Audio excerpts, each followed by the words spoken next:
I'm so excited. I've been like talking to my friends all about this and like showing them the pictures of like the process of like the first sketch, and then you guys showed me the 3D rendered one, I think this morning.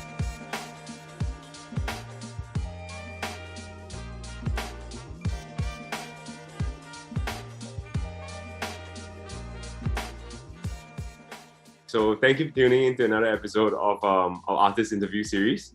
It's your boy Ching here from Jaxx, and today we'll be talking to the one and only Laura Marie, winner of Ink Master Season 12. Today we're going to have a chat about your journey as a really talented and multifaceted artist, and then we're going to talk a little bit more about this little guy behind me, right, party board, and then we'll end off this interview with our exclusive giveaway where you guys will have the opportunity to win this awesome party board toy figurine. Yes, okay. So if you guys want to take this home, just keep watching throughout the interview. Laura, why don't we give you a short introduction of yourself, and then from there we'll start from like your creative background and your humble beginnings. Sounds good. Well, first off, I want to thank you for having me on here. I'm a huge fan. I've actually been following your Instagram for a while now. Before you even found out about me, I reached out and I'm just excited to be here. But getting that out of the way, how I began, I basically was an artist my whole life. And I ended up doing some college coursework in animation and game design.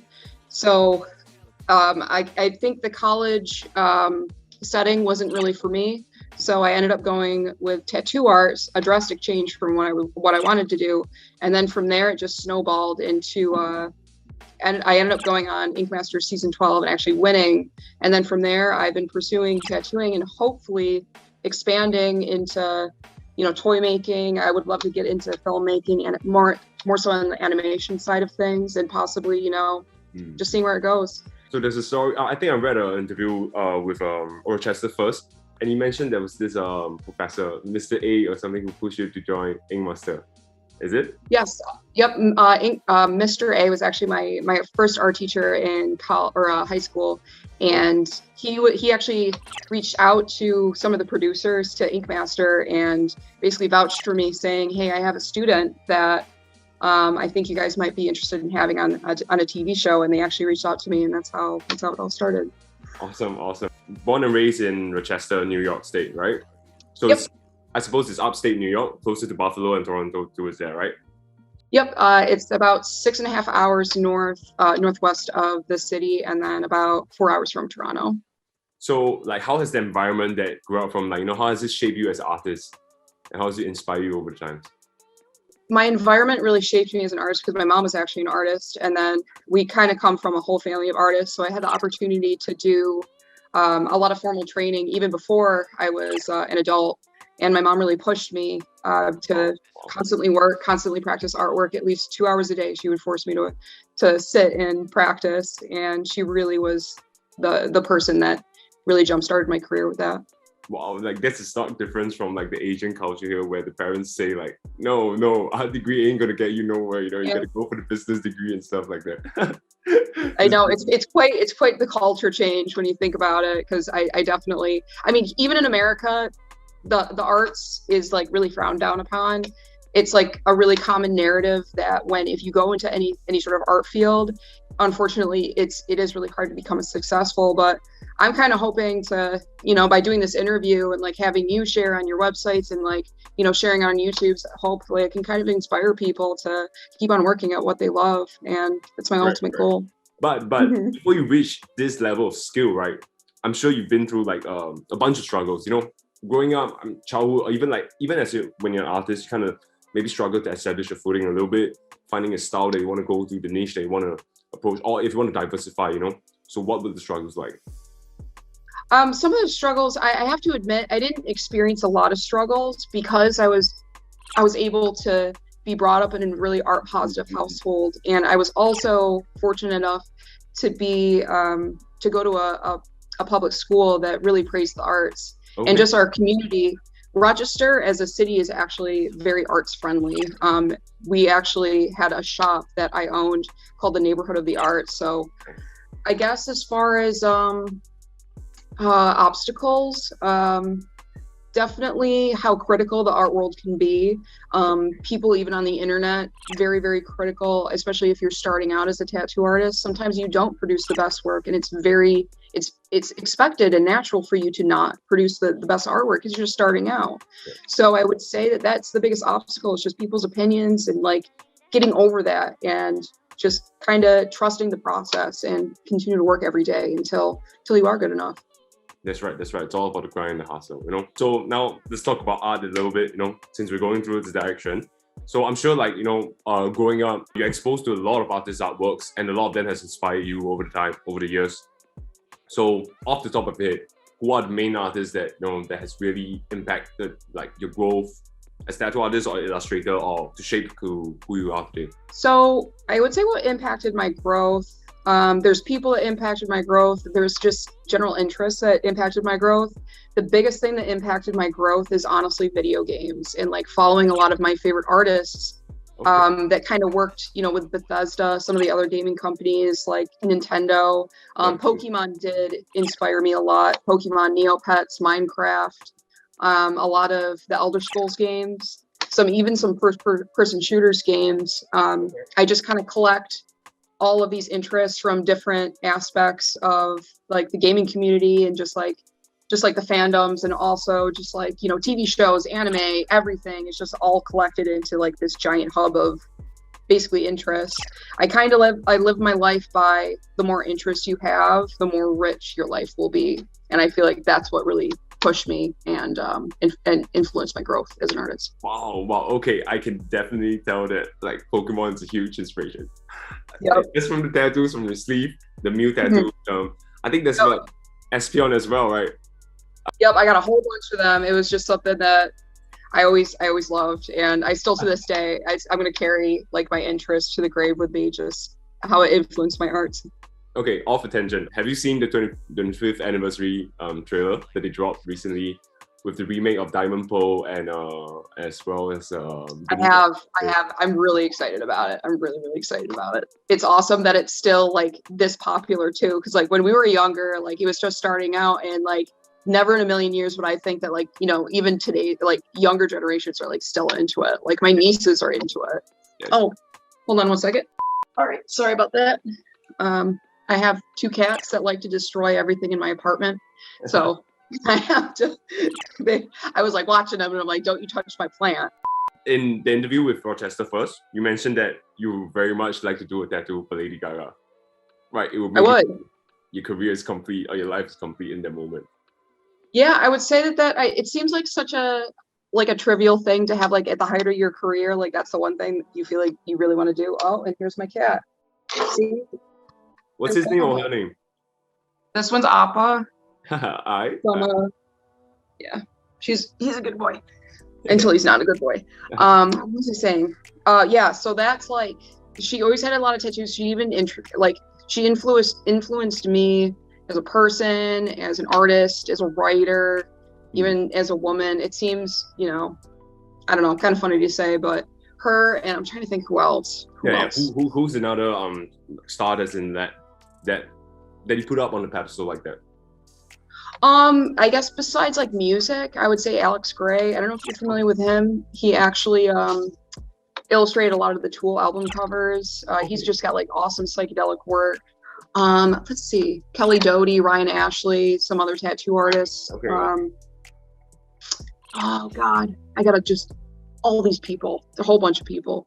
But before COVID, I was supposed to do some international conventions. I was like really hoping to go to China, go to Japan, and like trying to travel that side of the world. But hey, but one day you make it to Japan, and I know you fall in love with it. I know you will fall in love with it. I know I would fall in love with it. I would absolutely fall in love with it. But now let's talk about specifically your artwork. Mm-hmm. So specifically, I'm referring to the party board behind me. Okay, he first debuted in Ink Master, right? Like to the world, you know, to know him as a party board. And I read a little bit on your Instagram that you say like there's a little short story, you know, like it's meant for your niece. So why don't you go into depth to the story? So it first started out, the original sketch was actually just a thumbnail sketch for an idea for a birthday card that I had for one of my nieces. And then I actually decided to use it for one of the episodes of Ink Master. I think it was episode 11, where we get to kind of like draw our own drawing. We had like a freebie day where you can kind of just draw whatever you wanted. You don't have to follow the prompt for that episode. And I decided to choose that. And it ended up kind of like blowing up so much to the point where, you know, it was one of the more popular tattoos to ever appear on that season. Every time Ink Master shares the tattoo, it always gets like, you know, a ton of attention, a ton of hits on social media. And then I kind of decided to expand from it and almost have this idea where, you know, instead of just the party bot, we can have like other variations of it. So like the variation that you guys made, it's like, okay, you know, the rocket space one. Right. And there's so many, I want to expand it where like you can have whatever variation you want. You can have a holographic one. You can have one that looks like stone, one that looks like whatever. And I feel like people have kind of generated so much interest from that, that I don't know. It's almost like a staple in my career a little bit. Correct me if I'm wrong. So you did a alternate version of Party Bot, like you did the chrome version of it, right? Right. Mm-hmm. And then this other artist, Creepy Jason, right? He did the kind of rusted version, 100 years into the future version of it. Yep. Is that where you see like, oh, there's so much possibilities with Party Bot? Yeah, no, that's really where, because me and Jason, even though we were in a friendly competition, we still wanted to present, you know, the public with a really cool idea. And I kind of had it in hopes where even if, you know, Ink Master has nothing to do with his character, but at least kind of like presenting it to the public, maybe can put in like a public eye where we can expand off of it, like create toys, you know, create a show possibly, I don't know, like something off of it. But you started doing merch as well, right? Yeah, like merch. I've done merch on it.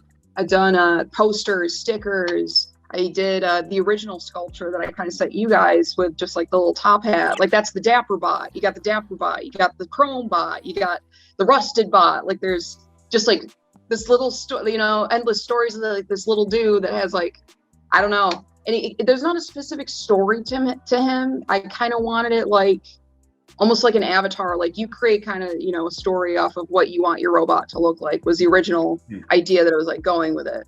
There's this recurring theme and phrase of totally lost, right? I've seen all the artworks that you've done. So what specifically, what does that refer to? Totally lost is kind of like his story. Like he's totally lost in this apocalyptic landscape. The thing that, he's on the rocket ship. And like originally I was thinking of like a nuclear bomb to kind of like push that narrative where like the world's ended. Before the world ended, I was like maybe create a story of like, you know, he was some kid's companion. Let's say they were part of a family in the future that, you know, they lost, you know, a family member and they kind of replaced it with this robot. And then unfortunately, you know, apocalypse happens and it's kind of just the story of him, you know, kind of wandering the wasteland, totally lost. And that's where I kind of got it from. Lost without his friend and his family, right? Yep. Okay, now I'm excited. Now I'm really excited. Yep. Okay, so other artworks. Let's not shortchange our other artworks because some of them are amazing. I don't want to sound like I'm writing, but no, it's okay. I really appreciate it. In Ink Master, right, you mentioned that you started doing mandalas like for the first few years of your career. Mm-hmm. And you had to do one piece on that was like towards the back and the neck, right? Yep. And then the winning piece. Wow, the winning piece. Okay, it's the 35-hour traditional Japanese Raijin. And then I've seen on your Instagram, like basically, I scroll through your entire like Instagram and all your YouTube channels and pages, and so there's one that I really love, which is the colored Tyler portrait, because that's a very different style, I suppose. Yep, it's a color realism, and I kind of wanted to like push myself with that one because like color portraits are probably one of the hardest things to do easily. Yes. And then you did the black and white one itself, which is not usually your style, right? You were saying like, oh, I've never done a black and white piece in a long time. Yep. Because drawing like on a canvas and tattoo, I believe it's pretty different. And yes. How are you able to develop like such versatility on skin as compared to like canvas? Well, so with painting and tattooing, it is kind of different with your technique, but you kind of use the same knowledge as far as like your colors. So like knowing what colors to choose or what values in black and gray to like push an image. Like you have almost like your art technique, so to say, that translates to almost every medium that you can think of. So like, you know, tattooing is just another medium. So you take what you know with painting and then you kind of like translate it to there. And it's all just a matter of learning how to use a different tool. if that makes sense. Okay. So like with tattooing, it's definitely a little bit more difficult because you are working with another person. You're working with a living person that's obviously moving, that's like feeling pain, and kind of have to have some sort of like bedside manners, so to speak, and know how to properly deal with people, and like having the customer service part of like, you know, yeah, it's like you gotta, at least in my opinion, I always talk to my clients. I talk a lot. Sometimes I don't shut up, and it distracts them from the pain. And like, that's really the biggest difference when it comes to tattooing and painting is, you know, you get to do painting in the, you know, comfort of your own home. You don't got to talk to anyone. But with that, that's the biggest difference. About all these different tattoo art styles, right? Which is your preferred go-to style? Is there one? Honestly, I would say that there's not. It kind of depends on my mood. It depends on what I'm into. I go in phases sometimes where like, sometimes I just want to sit in my house and paint like, you know, new school stuff, little cutesy stuff, kind of like the robot that we're doing. Okay. And then sometimes I want to do something different and do portraits when it's like my mind is always constantly thinking of different things. And like I said before, you know, earlier in our interview, the more interest you have, the fuller life you're going to live. And I believe that with my artwork too.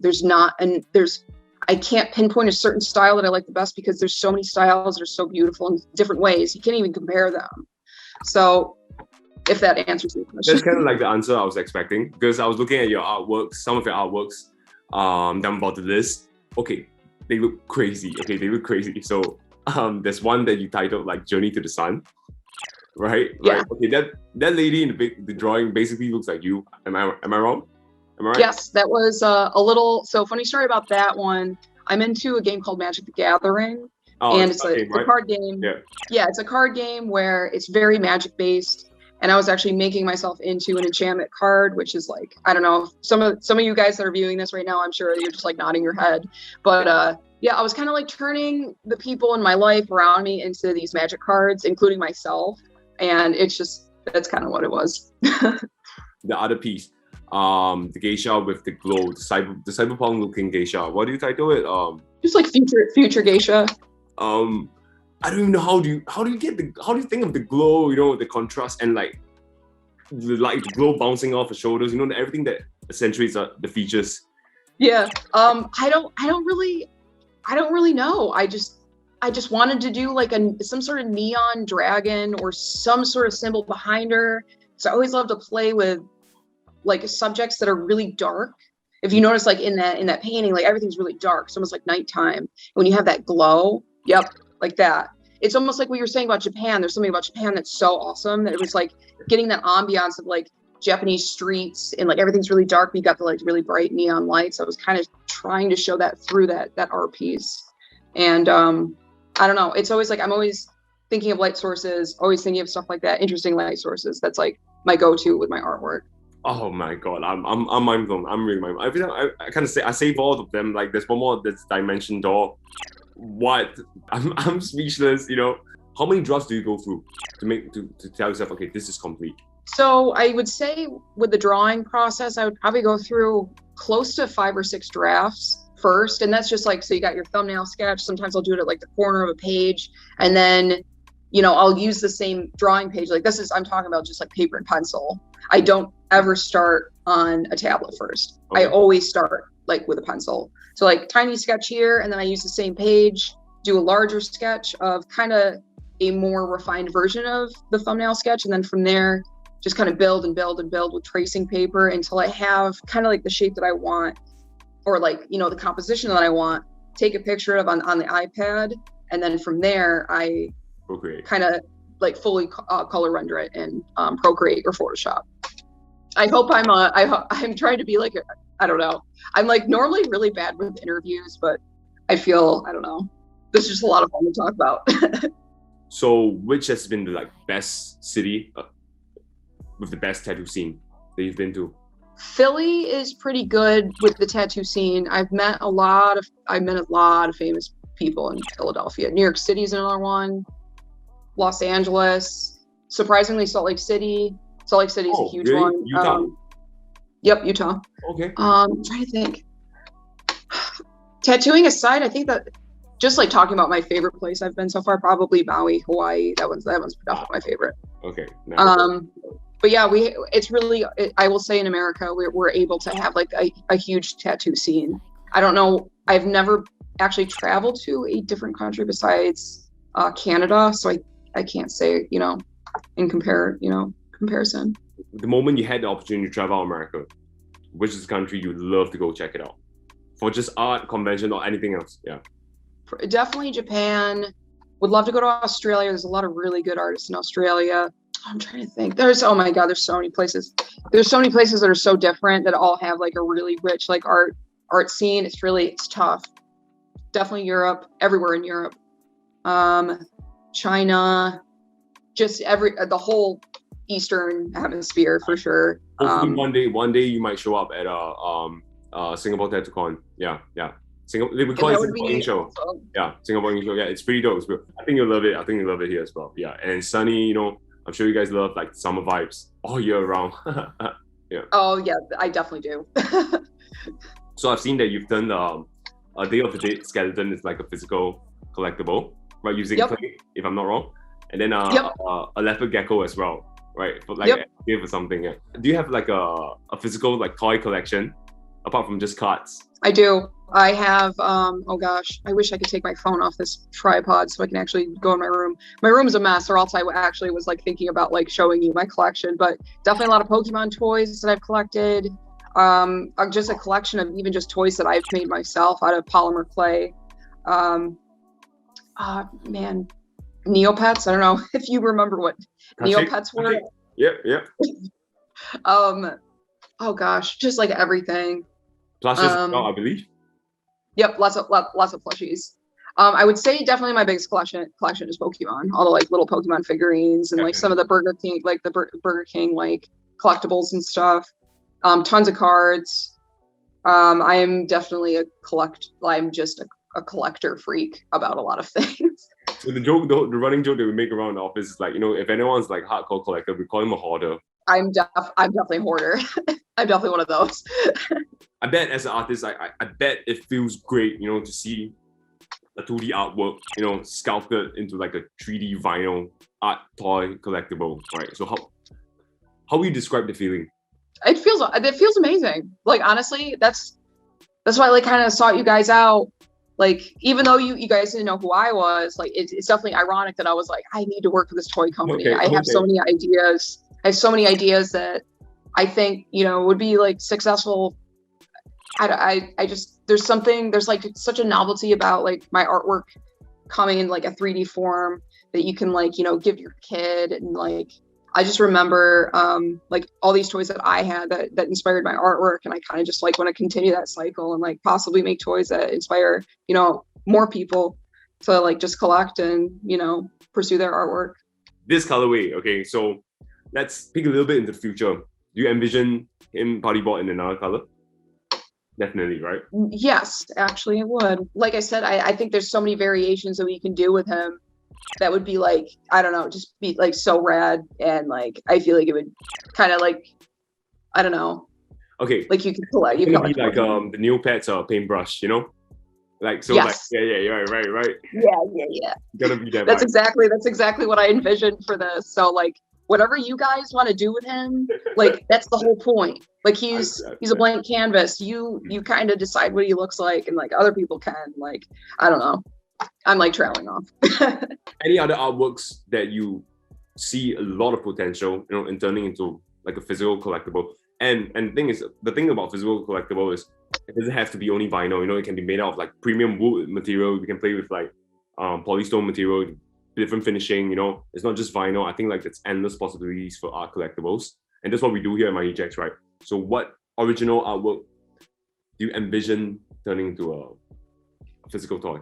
Probably the little skeletons, because that's kind of those little skeletons that I've been doing. Like it was a Mexican skeleton that I made, but it's essentially the same style. It's a very simple style, like the Party Bot. And it has the same idea where you have all these skeletons that kind of like there's so many different kinds of them. Like there's a Mexican skeleton, there's a Christmas skeleton, there's like, you know, there's like that Japanese sleepy ghost skeleton that kind of doesn't have legs. It's like a ghost where it like kind of trails off. I make a bunch of like little simple bunnies. They're called dessert bunnies. Okay. And like they're like basically like different food items that are really simple. Like, you really do have like an idea bank, like just at the back of head. Plug it out, yeah. plug it out, plug it out, and like there you go, man. Like I have a masterpiece here. Yep. It's all in my nuggets. See, that's why I was like, you know, I gotta reach out to Mighty Jaxx because I've seen your guys' work and I heard from you guys. I heard about you guys from what's that artist? Jason? Guys made the what was it? Do you remember the one that you guys made where it was Super Mario, but it was realistic? And he basically was on Toad, like Toad was pulling the carriage on Mario. Henry. Right. That's the guy that I've been following for so long. And when I saw him post that, I was like, that's awesome. That is awesome. And man, we're just super excited to see how this is turning. I am so excited. I've been like talking to my friends all about this and like showing them the pictures of like the process of like the first sketch. And then you guys showed me the 3D rendered one, I think this morning. Well, it would be nighttime or whatever, but yeah. Oh my God, everybody's so excited. And I like, that's right. I feel like this is going to get a lot of attention because every time I post that little guy, it always gets a lot of attention. And I don't know. And okay, so we're nearing the end of this interview. All right, so let me I think it's a perfect time to check in, you know, because it's been a rough year for a lot of people, you know, around the world last year. So, you know, I just want to ask, like, how's like quarantine or like social distancing life been affected you guys over the last few years? And, you know, how have you spent your time doing like mostly drawing or mostly ideation or mostly still tattoo or, you know, and any other projects that you want to like have a tease, you know, give the people the I would say definitely. I mean, I think it's been really hard for everybody, especially if you're kind of from a country like I am, where it's like, you know, they don't take masks seriously and it's really hard to like, I don't know, like it's definitely difficult because there's so many strong opinions, especially in America, that it's like kind of difficult to like navigate that. I would say that as far as me personally, it's definitely affected my business. It's affected my tattooing. That's kind of why I wanted to branch out. I needed to do something that I could do in the comfort of my own home, some sort of art project or something. That's why I started sculpting and like, you know, making things out of different mediums and painting and stuff. Like when I sculpted that little guy, it was during quarantine because I'm like, I'm bored. I don't have anything to do. And I can't legally comply with a 6 foot distance, you know, when I go to tattoo someone. So especially in New York, they were really strict about it. Couldn't tattoo for a long time. So I also needed to figure out how to make money. That's what projected the merch thing. That's what kind of projected, you know, this little guy getting a little bit more popular. And that's kind of like wrapping up my quarantine experience. But I mean, that's the spirit though. Like it's always about the hustle, man. You got to do something. I just can't sit still and, you know, like and wait for this thing to go through. You got to continue to hustle and you got to continue to grind and got to do whatever it takes to like kind of keep pushing yourself, right? Yeah, definitely. That's exactly what I try to do. Any closing statement to any aspiring artists out there? Closing statement, basically just keep on working every day. You're not just going to sit on your ass and not eventually, you know, get good at what you want to do. Nobody's handed anything. You really do have to work every day at it. Like at least 15 minutes a day. That's what I always tell people. Give yourself 2 hours every day. Draw something, do something with your hands. Figure out what you want to do, what you enjoy doing and what makes you happy. And like, you can't just stick with one thing. You got to branch out, figure out what you want to do. And like, that's honestly my golden rule. That's the only way that you're going to get where you want to get. And that's it. Y'all heard the Ink Master, man. Y'all heard the Ink Master. All right. Okay.